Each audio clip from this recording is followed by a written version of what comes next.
Bonjour chers amis, aujourd'hui je vais vous parler de l'environnement et plus précisément de ma planète.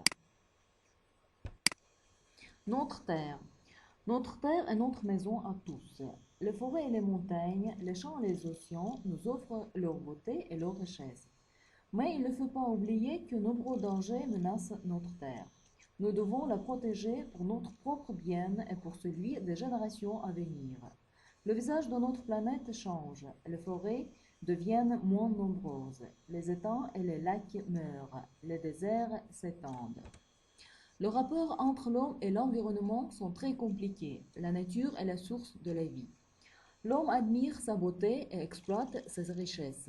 La protection de la nature du monde environnant est un des problèmes les plus actuels. Il existe des raisons de s'inquiéter et des raisons très sérieuses. La pollution de l'atmosphère et des bassins d'eau qui ne cessent pas de grandir, l'érosion du sol mène à un épuisement des ressources de l'environnement.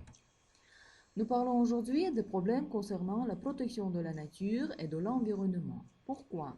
La tragédie de la mer d'Aral, la pollution du lac Baïkal, la disparition des animaux rares nous rappellent que l'homme et la nature doivent vivre sans conflit. On pourrait noter encore la tragédie de Tchernobyl. Tous ceux qui habitent aujourd'hui sur le globe terrestre sont responsables devant la postérité et doivent penser à la protection de la nature.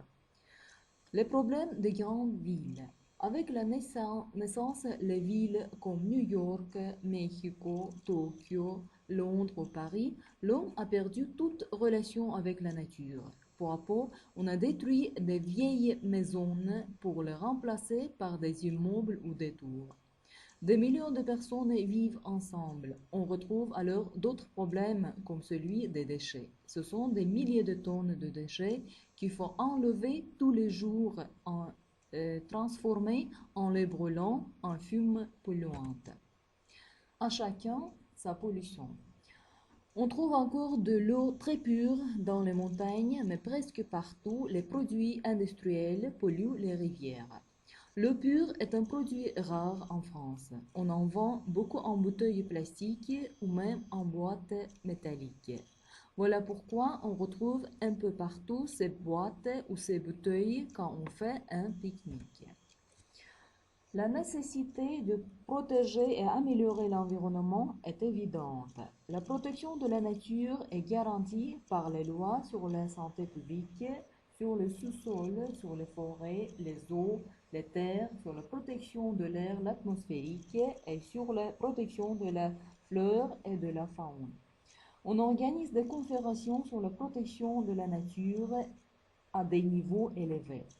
Dans le cadre du programme des Nations Unies pour l'environnement, on organise des cours pour les cadres des pays en voie de développement sur le problème de la lutte contre la pollution des usines chimiques, sidérurgiques, microbiologiques, des entreprises de métallurgie non ferrose. De construction automobile sont à l'étude et se réalisent. Le caractère global des problèmes de la protection de l'environnement suppose aussi des efforts globaux pour les résoudre. Chers amis, voici des informations sur l'environnement. Je pense que vous serez également actifs dans la protection de l'environnement. Merci pour votre attention. À la leçon prochaine. Au revoir.